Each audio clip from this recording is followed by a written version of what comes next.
Greetings everyone, how are you doing? I hope all of you are doing well. So, today we are going to read the fourth chapter of our book, Honeycomb, which is titled as The Ashes That Made Trees Bloom. Okay, this is a Japanese folk tale. Before you read section is given here, let's read it. This is a story about an honest and hard-working old couple and their pet dog. ये जो story है वो एक honest और hard working old couple के बारे में है, ठीक है। और उनके एक पैट डॉग मतलब जिसे उन्होंने घर में पाला हुआ है उस डॉग के बारे में है। द नेबर्स आर ट्रबलसम और उनके जो नेबर्स हैं वो परेशान करने वाले हैं। And the dog dies a sad death और जो डॉग है वो एक बहुत ही दुख भरी उसकी डेथ हो जाती है, मृत्यु हो जाती है। The spirit of the dog gives solace and support to her master to his master in unexpected ways. और अब जो डॉग जो है वो मरने के बाद भी उसकी जो स्पिरिट है, जो आत्मा है, वो उसके मास्टर को सपोर्ट करती है इन अनएक्सपेक्टेड वेज, मतलब कि जैसा सोच भी नहीं सकते इस तरह के तरीक़ों से वो उनकी मदद करता है स्पिरिट बन के भी। चलिए तो चैप्टर स्टार्ट करते हैं।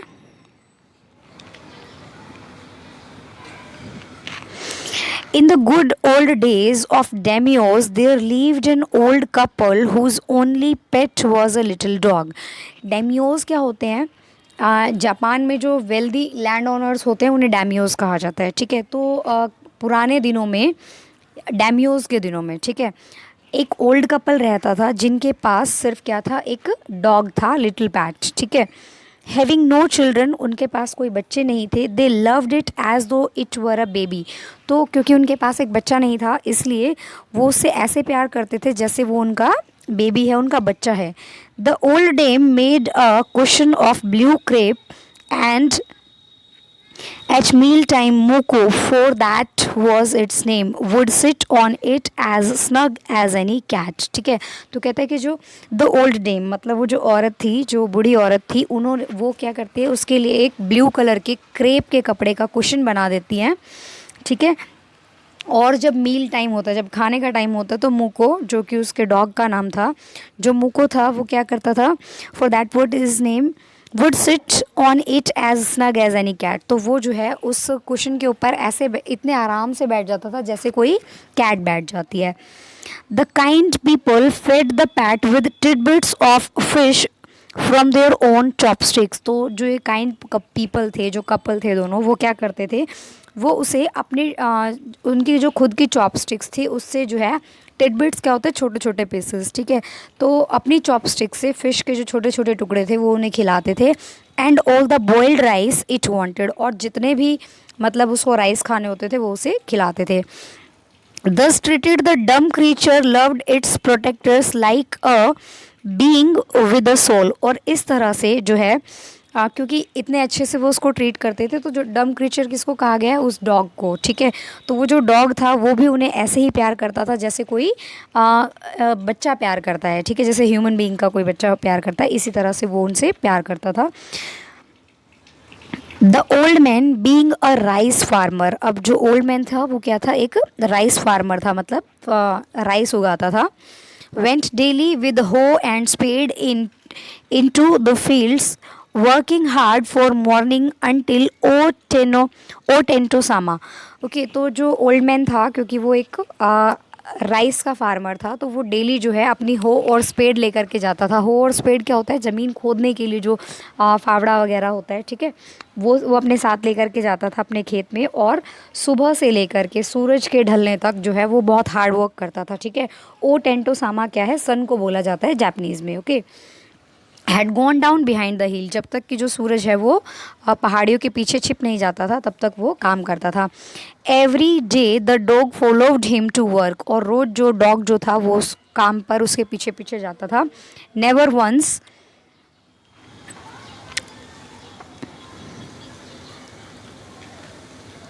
harming the white heron that walked in the footstep of the old man to pick up the worms, और कभी भी उसने जो है, जो हेरोन क्या होता है, एक बर्ड होता है जो क्या खाता है, वॉर्म्स को खाता है, ठीक है। उसने कभी भी उस हेरोन को हार्म नहीं किया। अदरवाइज़ देखो आपको पता है डॉग वगैरह क्या करते हैं, पक्षियों को खा लेते हैं। तो लेकिन इस डॉग ने कभी भी जो हेरोन बर्ड है उसे कभी भी परेशान नहीं किया, कभी भी उसे कोई नुकसान नहीं पहुँचाया। जो कहाँ चल रही होती थी, उस जो ओल्ड मैन है उसके फुट स्टेप्स पे, मतलब जहाँ चलने का जो रास्ता होता था वहाँ पर चलते चलते क्या करती थी, वो वॉर्म्स को खा रही होती थी। तो कभी उसने उस हेरोन को भी परेशान नहीं किया। For the old fellow was patient and kind to everything that had life. और जो ये ओल्ड फेलो था, मतलब जो फार्मर जो था, बूढ़ा ये इंसान, वो बहुत ही ज़्यादा पेशेंट था, मतलब बहुत धैर्यवान था। और जितने भी जीवित वस्तुएं होती थी, जिनमें जीवन होता था, उन्हें वो उनके लिए बहुत काइंड होता था। And often turned up a sod on purpose to give food to the birds. अब देखो सॉर्ड क्या होता है, सॉर्ड होता है मतलब ऐसी ज़मीन जहाँ पर घास वगैरह लगी हो। तो वो क्या करता था, उस ऐसी जो ज़मीन होती थी जिसमें सॉर्ड होता था उसको खोद देता था, टर्न अप कर देता था, ठीक है। जानबूझ करके कर देता था ताकि जो बर्ड्स हैं वो वहाँ से जितने भी कीड़े वगैरह निकले उन्हें खा सके। One day the dog came running to him, putting his paws against his legs and motioning with his head to some spot behind. और एक दिन जो डॉग जो है वो भागते हुए अपने मास्टर के पास आता है और क्या करता है, उसके जो पैर हैं उनके ऊपर अपने पैर मारता है बार बार, ठीक है। और अपने हेड से जो है एक स्पोर्ट की तरफ, मतलब किसी तरफ इशारा करता है कि भाई वहाँ चलो वहाँ चलो। The old man at first thought his pet was only playing and did not mind it. पहले पहले जो ओल्ड मैन है उसे लगा कि शायद उसका जो पेट है वो सिर्फ खेल रहा है और वो उसने इसको इस बात पर ज़्यादा ध्यान नहीं दिया। But the dog kept on weaning and running. Weaning क्या होता है, जैसे डॉग्स जो होते हैं जब उन्हें खाना चाहिए होता है या मतलब वो बोलना चाहते हैं तो थोड़ी आवाज़ सी निकालते हैं ना, जैसे रोने जैसी आवाज़ निकालते हैं। तो वो उस तरह की आवाज़ निकालता रहा और इधर से उधर दौड़ता रहा, चूँकि running to and fro for some minutes, कुछ मिनट तक वो इधर उधर दौड़ता रहा। Then the old man followed the dog a few yards to a place where the animal began a lively scratching. उसके बाद जो ओल्ड मैन था उसने कुछ दूरी तक वो उस कुत्ते के पीछे पीछे गया और फिर जो डॉग था उसने वहाँ जा करके ज़मीन को स्क्रैचिंग मतलब खोदना शुरू कर दिया, okay. Thinking it was possibly a buried bone और अ बिट ऑफ फिश। अब जो ओल्ड मैन था उसे लगा कि शायद ये कोई इसके नीचे कोई या तो हड्डी दबी हुई है या फिर कोई फिश दबी हुई है। The old man stuck his hoe in the earth. तो उसने क्या किया, अपनी जो कुल्हाड़ी है वो ज़मीन पर मारी। When law a pile of gold gleamed before him. और लो मतलब जब हम एक्सक्लेम करते हैं, बहुत हैरान हो जाते हैं किसी चीज़ को देख करके, तो वो कहता है कि उसके सामने क्या आया, अ पाइल ऑफ गोल्ड, मतलब सोने का ढेर उसके सामने उसे दिखाई देता है। दस in an hour the old couple were made rich. और इस तरह से सिर्फ एक घंटे में ये जो ओल्ड कपल्स थे वो बहुत ही ज़्यादा अमीर हो गए। The good soul bought a piece of land, made a feast for their friends and gave plentiful to their poor neighbors। और अब जो ये गुड सोल्स मतलब वो दोनों जो थे वो बहुत ही अच्छे थे। उन्होंने क्या किया, bought a piece of land. और क्योंकि जो गोल्ड उन्हें मिला था, खजाना मिला था, उससे उन्होंने क्या किया, एक पीस ऑफ लैंड खरीद लिया, मतलब ज़मीन का टुकड़ा। Made a feast for their friends. Feast क्या होता है, खाना, मतलब जैसे पार्टी टाइप कर देना किसी के लिए। तो उन्होंने अपने दोस्तों के लिए खाना बनाया, ठीक है। और बहुत सारा खाना उन्होंने अपने जो गरीब पड़ोसी थे उन्हें भी दिया। As for the dog they patted him till they nearly smothered him with kindness. और जहाँ तक कुत्ते की बात है, डॉग की बात है, उन्होंने उसको बार बार थपथपाते रहे। और स्मदर क्या होता है, देखो जब हम किसी को ज़ोर से दबा देते हैं उसकी सांस रुकने लग जाती है, इस टाइप से, तो उसे स्मदर कहते हैं। लेकिन यहाँ पर उन्होंने उसको किसी लड़ाई में या गुस्से में नहीं दबाया था, उसे प्यार से उसको बहुत ज़ोर से स्क्वीज़ कर लिया था, गले लगा लिया था, ठीक है। Now in the same village there lived a wicked old man and his wife. और अब उसी गांव में एक बहुत ही विकेड मतलब बेकार से हस्बैंड वाइफ रहते थे, ओल्ड, ठीक है। Not a bit sensitive and kind. उनके अंदर ज़रा सी भी सेंसिटिविटी या दयालुपन नहीं था, ठीक है। मतलब वो किसी के लिए भी दया उनके मन में नहीं आती थी। who had always kicked and scolded all the dogs whenever any passed their house। और जिन्होंने हमेशा जब भी कोई कुत्ता उनके घर के आगे से जाता था तो वो उसे या तो लात मार देते थे या फिर उससे बहुत ज़ोर से डांटने लगते थे। Hearing of their neighbors' good luck, they coaxed the dog into their garden and set before him bits of fishes and other dainty। Dainties. Okay, अब ये बात सुनने के बाद कि कैसे मतलब गुड लक के बारे में सुनने के बाद कि भाई डॉग ने तो उनके लिए खजाना ला दिया, तो ऐसा सुनने के बाद उन्होंने क्या किया, कॉक्स का मतलब होता है बहला फुसला लेना किसी को, तो उन्होंने क्या किया कि उस डॉग को किसी तरह बहला फुसला करके वो अपने गार्डन में ले गए और उसके सामने उन्होंने बिट्स ऑफ फिश मतलब फ़िश के टुकड़े रख दिए, और डेंटीज़ मतलब टेस्टी फूड को डेंटीज़ बोलते हैं, तो उन्होंने वहाँ पर डेंटीज़ भी रख दिए, बहुत सारे फूड उसके लिए टेस्टी टेस्टी रख दिए, hopping he would find treasure for them. और वो ये सब उन्होंने क्यों किया था, क्योंकि वो ये सोच रहे थे कि वो उनके लिए भी जो है क्या करेगा, ट्रेजर ढूंढ करके लाएगा।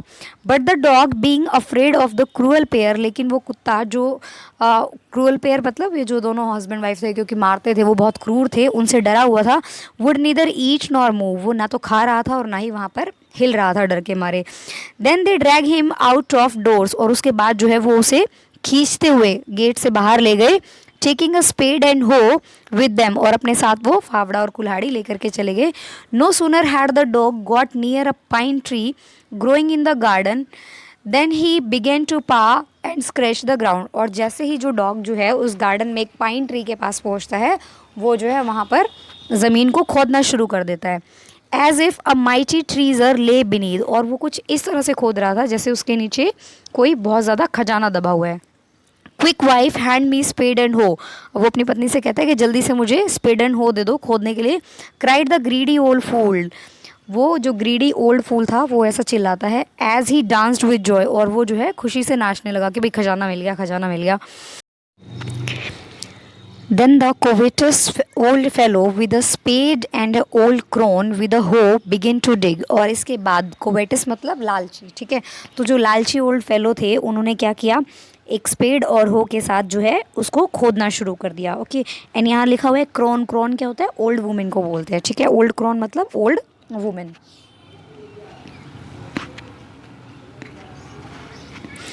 Begin to dig but there was nothing but a dead kitten, उन्होंने जो है खोदना शुरू किया लेकिन वहाँ कुछ नहीं था, सिर्फ एक मरा हुआ बिल्ली का बच्चा था। The smell of which made them drop there tools and shut there noses, जिसकी स्मेल ने जो उसके अंदर से जो दुर्गंध आ रही थी उसकी वजह से उन्होंने अपने टूल्स नीचे गिरा दिए और अपनी नाक को बंद किया। फ्यूरियस एट द डॉग, और अब वो जो है डॉग के ऊपर बहुत ज़्यादा गुस्सा थे।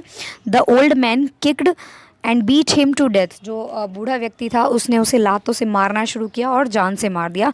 The old women finish the work by nearly chopping of his head with the sharp हो, और जो बूढ़ी औरत थी उसने जो है उसका सिर काट दिया होज के साथ।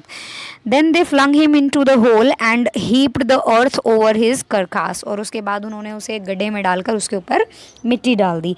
The owner of the dog heard of the death of his pet and mourning for him as if had been his own child, अब जिसके बाद जो है बूढ़े व्यक्ति ने जब अपने डॉग की मृत्यु के बारे में सुना तो उसने बहुत बुरी तरह रोना शुरू कर दिया, जैसे वो इस तरह से रो रहा था जैसे वो उसका खुद का बच्चा मर गया हो। Went at night under the pine tree, वो रात को जो है पाइन ट्री के नीचे जा कर के मतलब बहुत रोता है जैसे उसका खुद का बच्चा हो, ठीक है। ही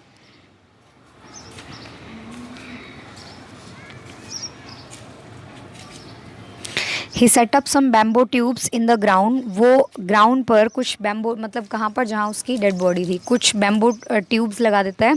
सच as are used before tombs, जैसा कि टुम्स के ऊपर मतलब टुम क्या होती है, जैसे कोई मर जाता है तो उसके ऊपर बना दी जाती है। इन विच ही पुट फ्रेश फ्लावर्स, उसके और जो बैम्बो ट्यूब्स उसने डाली उनके अंदर वो क्या करता है, फ्रेश फ्लावर्स डाल देता है। Then he laid a cup of water and a tray of food on the grave and burned several costly sticks of incense, और उसके बाद जो है वो एक ट्रे में एक कप पानी और बहुत सारा खाना रख देता है उसकी ग्रेव के ऊपर मतलब उसकी कब्र के ऊपर, और बहुत सारी मतलब बहुत कीमती अगरबत्तियाँ वहाँ पर वो जलाता है। He mourned a great while over his pet, और वो जो है बहुत देर तक अपने डॉग के वहाँ पर रोता रहता है। Calling him many dear names as if he were alive, और वो उसको बहुत सारे प्यार भरे नाम से बुलाता रहता है कि जैसे कि वो जिंदा हो। That night the spirit of the dog appear to him in a dream and said, और उस रात को उस कुत्ते की आत्मा उस बूढ़े व्यक्ति के सपने में आती है। Cut down the pine tree over my grave and make from it a mortar for your rice pastry and a mill for your bean sauce. उसके बाद वो क्या कहता है कि cut down the pine tree, वहाँ जो पाइन ट्री जो है उसको काट दो जो मेरी ग्रेव पर है, और उससे एक मोर्टार और एक मिल बना लो। अपनी राइस पेस्ट्री के लिए मोर्टार और बिन सॉस के लिए एक मिल बना लो।